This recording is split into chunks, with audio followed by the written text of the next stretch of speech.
Thanks for joining the breakout room 3 on climate governance, finance, and justice. For those who follow the session virtually, please remember that this is the breakout room 3. If they want to join another, the climate education breakout room, join the Axis 2 session, and if they want to join the session about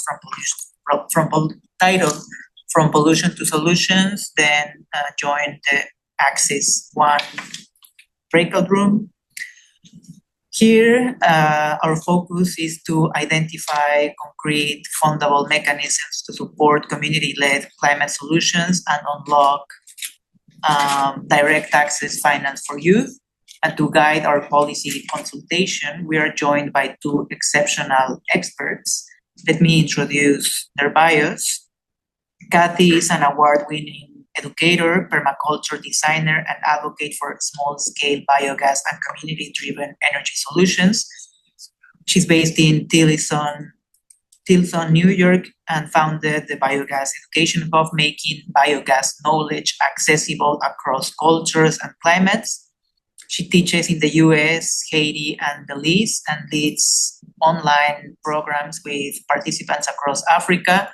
In 2023, she received the Women in Biogas Award for her leadership in biogas education.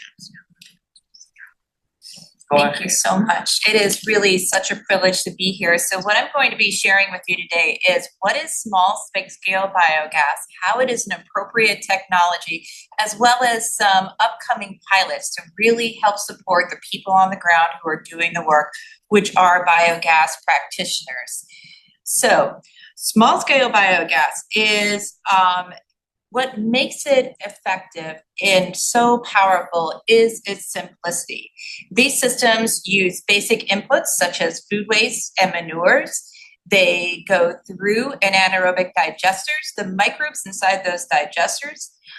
They eat up the organic residuals that then convert it into nutrient-rich fertilizer, fuel, which is often used for cooking. And that fuel can be used to power a microgrid, a generator, and also offer people an economic opportunity to make money and generate income. It also provides safe sanitation and primarily used for as a clean cooking technology, as biogas, when it is burned, is considered a clean fuel. So what makes small-scale biogas so accessible is that it uses often locally sourced materials that require no electricity or complex upkeep, and they fit very easily into daily life. You could see a picture of a woman here cooking on biogas, and it basically functions the same as LPG. It's gathering the manures from the dairy farm to put into the digester. And you can see this beautiful, rich liquid fertilizer that is completely free of pathogens, and it's rich in nitrogen, potassium, and phosphorus. And as you can see, it shows how this perfect fertilizer grows food, which is critical in many areas of our global majority areas where there is a fertilizer shortage, but guess what? There is no shortage of organic waste. So we have everything that we need, and used together at a community level, the small-scale biogas systems with the right supports helps us to achieve all 17 Sustainable Development Goals. So when I teach small-scale biogas, I like it to feel familiar and not technical. So I often compare these systems to something people are familiar with, because when communities create their own language and metaphors, they build confidence and ownership. And that is critical, because if a digester is neglected, it stops producing. But when it is cared for, it gives back to people every single day. So let's see. These are some different types of models of digesters that we typically see, in our tropical climates. So to the left is what's considered like a dome system that could be easily integrated into a septic system for a home. This is one of my colleagues in Haiti. He has a 55-gallon digester, which is ideal for kitchen waste. Another dome digester on the right. And on the bottom are what are called plug and flow digesters, in which food waste and manures go on one end and they travel through the other end. And these are relatively inexpensive, very low tech, and they do the job. So regardless of the model, the benefits remain the same, which is clean energy, less waste, safer sanitation, nutrient-rich fertilizer, all from simple closed loop system tailored to people's needs. Now, looking at this map to the left, it looks pretty bleak. This is like the volumes of charcoal that are used across the continent of Africa. So approximately 900 million people across the continent of Africa still lack access to clean cooking energy, often resorting to traditional, costly charcoal. And we're going to be talking about the true cost of charcoal with my next presenter, Rose Bazil, when she comes on. So biogas emerged as a transformative solution and with potential to impact the lives of 300 million people. But, looking at this slide to the left, this is my problem side, is there are still many stumbling blocks. So across the continent of Africa, and we also see this in Haiti. I can personally speak from Haiti because that's where I've done the majority of my work. There is market failure. Many biogas systems in Africa were initially installed through development aid, and while that sounds admirable, it is inadvertently left to market and technology failure when these biogas projects were not supported by technicians. So it's very simple for something to go wrong. There could be like a little loop of water in the gas line and the gas is not flowing. And when a digester is just simply deployed somewhere and there's not a person to come and support you, then it kind of creates this negative feedback loop of it does not work. So the consequences include that communities that initially embraced the promise of biogas found themselves disillusioned, and the immense environmental and economic advantages of these blocks and systems really remain untapped. And so my right slide over here, this is where Biogas Unite comes in. And so you see this woman, she is carrying a B Energy biogas backpack and she wants to do business with you. So she cooks on biogas at her home and she is actually paid to cook on that biogas. So she does not own a digester. She takes her biogas backpack to where the farmer is, fills it up, brings it home. And we're going to be talking about how she is making money cooking on biogas. But first, to dive a little bit more into the true cost of charcoal and why this problem needs to be addressed, I have my colleague here, Rose Bazil. I've worked with Rose for many years on projects in Haiti. She is also part of Solar Cookers International, and I'm honored to be sharing her work. And she is going to talk to you about the cost of charcoal and the health implications for women and children. Hello everyone, my name is Rose Bazil. I'm excited to be here with you today to talk about small-scale biogas. I'm thankful and honored to be invited to join the conversation and potential of small-scale biogas to help communities where cooking fuels is a daily challenge. What brought you into the work of clean cooking technologies, specifically such as small-scale biogas, and what gets you excited about it?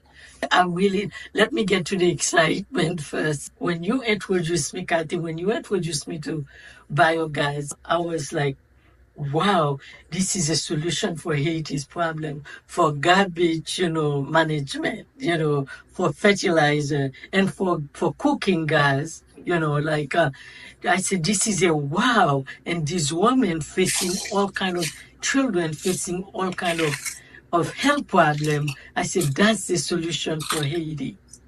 How do most families in Haiti cook their meals? About 90% of family in Haiti use open fire, charcoal, and wood to cook their meals. And why is charcoal and open fire so commonly used? Because that's what's available and propane is too expensive. That sounds like a challenge. What are the main problems families face with traditional cooking, such as health, cost, and safety? Well, open fire is very dangerous for burn, and we see a lot of children get burned and eyes problem with the women because of the smoke and lung problem. And it's expensive to go spend a lot of time to go and look for this, and it's expensive for the environment also because they're cutting the trees. That is a high cost. As a pediatric nurse, what health issues do you see in children related to cooking, smoke, and unsafe stoves? Asthma. Children has a lot of asthma attack, and children end up dead like that because when there is lack of health care, and then when they get an asthma attack, and then they get asphyxiated because of they can't get oxygen. Thank you so much, Rose. We really appreciate hearing your perspective. Thank you. I know biogas can bring a lot of solution, for Haiti's problem, to solve health problem, to solve economic problem. They can start their own business. So many things good can happen with small biogas for Haiti. Thank you. Thank you, Rose. I just love always hearing her perspective. So this is one of the pilot programs that I wanted to talk to you about today. So believe it or not, repair is not a groundbreaking concept, but in the context of the current biogas landscape, it's actually revolutionary. So a biogas system never dies. As long as you keep feeding it and take care of it, it is going to continue to give back to you. And so what we're thinking about is beyond repair. Once the technology is in place, the focus fixed towards bringing together the biogas sector with local governments, banks, and the big players of the industry to collectively shape the future of biogas and clean cooking in Africa, and tackling the problem of 900 million people lacking access to clean cooking fuel. So what you see here, that little green box, that is a data logger. So basically the heart of this program is the kitchen. And so the data logger gives us a lot of information from the person who is using the digester and cooking. So the data logger could be just attached to a kitchen stove. So it could be somebody that is just using the biogas that they bring home. And we could be logging how much cooking time they're getting with the data logger. And it also provides feedback for people who are distributors for these digesters. It measures pressure output, tells how the person is feeding the digester, and it provides the installer with all of this wonderful feedback from the customers who also have the digesters to anticipate problems and to provide real-time customer service to them. So I am not Biogas Unite. Biogas Unite is actually founded by my dear friend and colleague, Catherine Putz. She is based in Germany, and her company is B Energy. So she is the one who innovated the B Energy backpack, as well as the aid-free model for biogas practitioners who work with B Energy. They essentially work directly with consumers. The consumer pays the installer to install the digester, purchase the digester, and also then to connect with Biogas Unite and have the opportunity to work with the program called CC Cash. And CC Cash is that program where people who are cooking have the data logger can then be getting paid for their cooking time. So it is not enough just to deposit a digester. People need incentive, and people also need a means to pull themselves out of poverty. And that is like the whole message for CC Cash, is to provide that incentive. And so the next step is to be getting funding, hopefully from oil companies who are actually, extracting fossil fuels and increasing, emissions, to be paying for this, because the data is going to be collected and aggregated to have an actual number of people using, how much biogas they are using to be getting those payments. So hopefully, once this gets funded, we are really hoping this takes off. I think the most important thing right now for the small scale biogas industry is to be getting behind Biogas Unite, because its purpose is to also connect local people to their practitioners so they can get up and working with whatever biogas system that they have available. And this is a wonderful example right here of what that actually looks like in real time. So this is my friend Lazarus. He actually just won AD Hero of the Year with the AD Biogas and Industry Awards. And his work is so important in Zambia. And so he works a lot with schools, a lot with young people. And his main business that he does right now, he does installations at schools, and he also compresses the biogas so it can be used directly into a regular LPG stove. So he is one of those practitioners that people can connect with directly, if you're working in Zambia, to be gaining access to his expertise.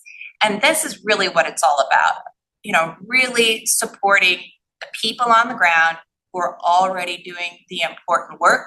And so a project that I'm working on with Lazarus, I did a problems and solutions survey with 15 biogas practitioners. A specific area of need they also had was like marketing and promoting their business. And so I am working with a Haitian artist named Tony Louis, and our pilot is powering clean cooking with comics. And so the purpose of that is for biogas practitioners to have an easy way to share their work via WhatsApp. One character, one comic book, thousands of words. When I created Tanama in Haiti, I never thought that she would be helping children and families imagining themselves as guardians at the Obama Presidential Center. Biogas is a free source of energy that improves local people's lives in so many ways, and many of them don't even know about it. That's why I'm creating powerful graphics to get communities excited about biogas. Biogas can feel technical or abstract, but when you see a mother cooking without smoke, when you see children breathing clean air, the message becomes human. Every illustration is original and created through Spider Whale Studios. My goal is to make complex solutions feel accessible, defined, and culturally grounded. We don't need more superheroes, we need more guardians. Guardians are ordinary people who choose to protect something they love. When you donate, you're not just supporting a Haitian visual designer. You're helping small-scale biogas innovators share their message more effectively and improving the lives of the women and families who rely on these biogas systems. When I think of synergy and solutions, I think of this character that we're working on creating together, Maya, who right here in this picture is cooking a pot of Haitian jumu. And she is sharing with her friend Tanama And this idea of guardians, that guardians are people who protect something they love. And this whole project is really centered around Lazarus and his work that he does with youth, being able to have, these comics to share with students at the school, and, coloring books so they can go home and show their family, like, this is how they cook food at their school. And we can bring that to fruition when we support the biogas practitioners who are always doing the work, and inspire our communities through art. Thank you so much. Can I share the link to the video in the chat if anyone wants to consult it? They can. And they can have the slides too. And I'll share the link for the slides. Perfect. Okay, now we'll have Alishba, who is an accountant and international sustainable finance expert with experience across Asia, Europe, and Africa, specializing in ESG reporting, climate governance, and disaster risk financing, having held leadership roles with the UNDP, the FAO, and Asian Development Bank. Alishba, based on the scalability challenges that Kathy shared, could you outline which specific government, NGO, or multilateral funding mechanisms youth delegates should be targeting to make these projects bankable and resource secure for institutional donors? Alishba, you have the floor. Hello, everyone, and thank you, George. So my name is, as George has introduced, my name is Alishba Khan, and I'm from Pakistan, and I'm chartered accountant by qualification. So first of all, thank you for having me today and allowing me to provide my advice on how to make a community biogas initiative bankable. So my work has been focused on translating complex climate and development challenges into practical farming and financing solutions. So my suggestion, or coming from my experience and the exposure I have across different regions, I would use a biogas unit as a practical example of how a relatively small community initiative can become investable. The central lesson is that the donor and financial institutions are not only looking for a good idea, they need to see clear problem, and financial institutions are, they really want to invest in innovative ideas, and those ideas which support the community or solve the problems. So for that, there needs to be a clear problem statement, then measurable outcomes and implementation model, local community ownership, and a pathway to scale the small initiative. So my suggestion would be to start with the problem in a very simple term. For example, think about a biodigester like a cow's stomach. So I'll give a little different example from what my fellow colleague has just shared in her presentation. So how does a cow's stomach, as taking it as an example, as a biodigester would work? It needs daily attention. It consumes organic waste, the kitchen waste, garden waste, and it produces useful output. For example, clean cooking fuel from the cow dung, organic fertilizer, again from the cow dung, and that could also be used as a source of potential electricity. So the investment problem is not necessarily how do we build more digester. It is also how do we make the system already built work sustainability. So sustainability has to be center of the entire concept that we would be building to attract the financing from the potential financiers. That is where biogas unit has interesting proposition. Rather than treating every failed digester as a new infrastructure project, create the service infrastructure around existing assets. For that, you have to map, then report, then match with technicians, then repair, verify, and ensure the maintenance. As that has been explained in the presentation just before my talk. This changes the proposition for a donor as well. Instead of saying, give us money to promote biogas, the project can say, work. We will definitely government the system, restore them, create local technician jobs, verify functionality, and generate data showing which interventions would be viable and financially sound. So I have tried to give you an overview from different lens that how this initiative should be taken, specifically when we have very small units. We focus on small community, small setup, and what actually the financiers or the funders they look for. Since we are associated with youth, so where does the youth or the small community or the small organization we have just seen in the previous presentation, they will actually find the money. So there are various options. First, NGO and philanthropic fundings. Youth organizations and the small organizations in a small community setup should target climate,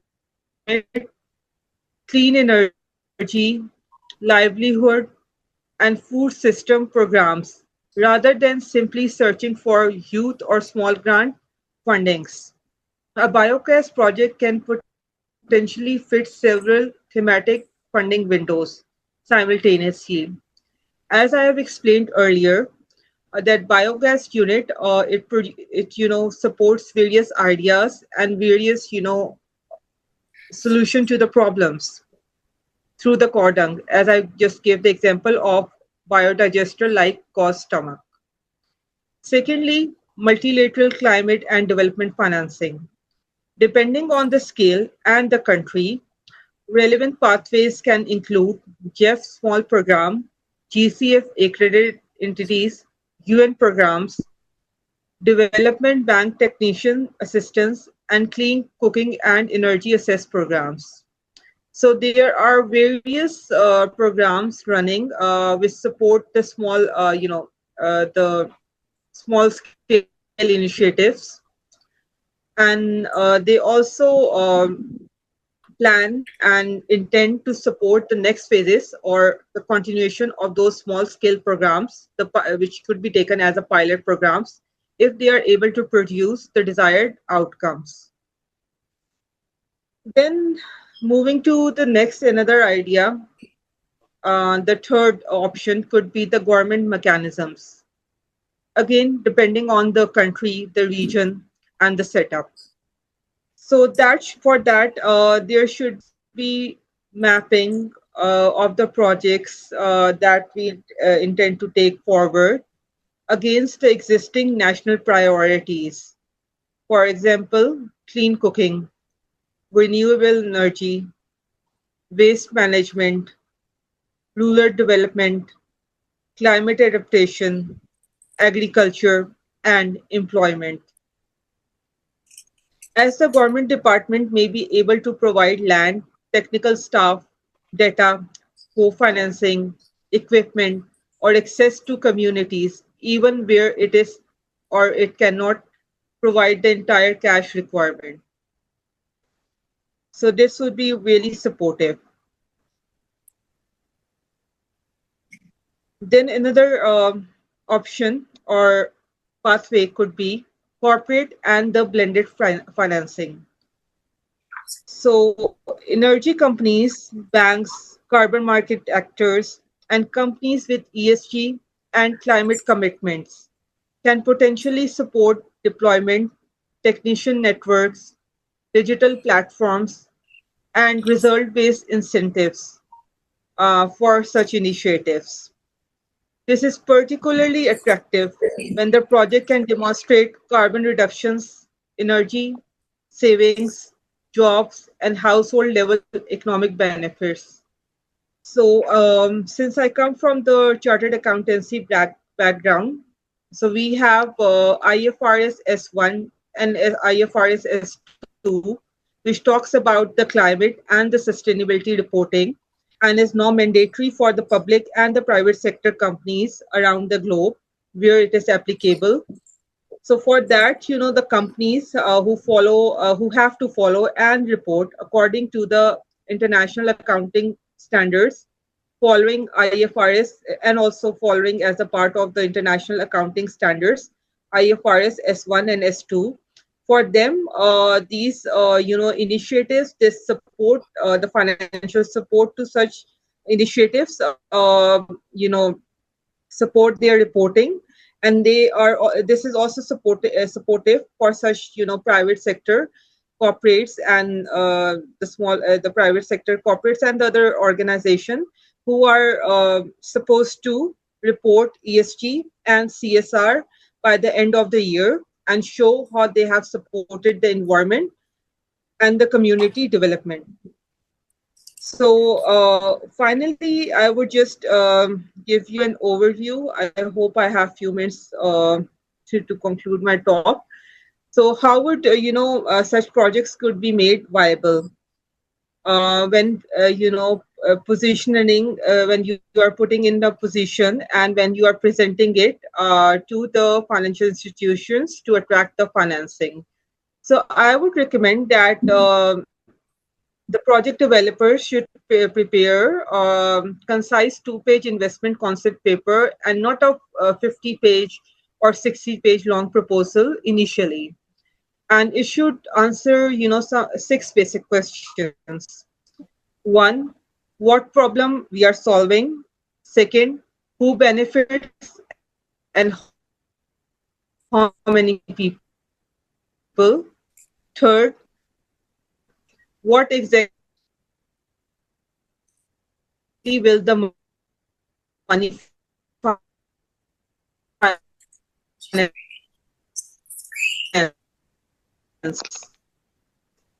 4th, what measurable results will be delivered? 5th, who will operate the project after the grant ends? 6th, how can this model be replicated? The indicators could be very concrete, rehabilitated. You could also include the technicians trained, as we have been discussing the technicians as the center of the entire theme. The most important shift is from an activity proposal to a result proposal. So the proposal should be designed in a way that it shows concrete outcome in context of financial development, in context of economic viability, and in context of community support and the community development. So donors are more interested in they are more interested in number. For example, we could quote it like this: we will restore 500 systems and demonstrate 80% more functionality after 1 year. Then simply stating, we will conduct awareness workshops, which could not give or provide defined quantitative numbers in context of outcome and output. So on closing, I would just share a message that the real lesson from the biogas unit is that the community or the youth, they do not necessarily need to start with a multi-donor project. They need to start with a creditable 6 to 12 months demonstration that proves something investors care about and they show interest in. If you demonstrate that 50 or 500 dormant biodigesters can be brought back into the operation, that local technicians can maintain them, and that the household saves money, and that the emissions are reduced, the carbon emissions. So this would be really supportive, and that the data can also be independently verified. This is very important because this supports the monitoring and evaluation post implementation of the project, and will also support in making a concept for the next phase of the project. So for that, if you are following, such guidelines, then you have moved from the community idea to the investment proposition. And that would be, my final remarks to bridge between the community actions and institutional finance. Start with small, measurable, rigorous, and provide the ownership to the local communities. I hope this would be concrete guidelines for anyone interested in developing the concept papers to attract the financing for such nature of projects anywhere in the globe. Thank you. Over to you, George. That was really useful.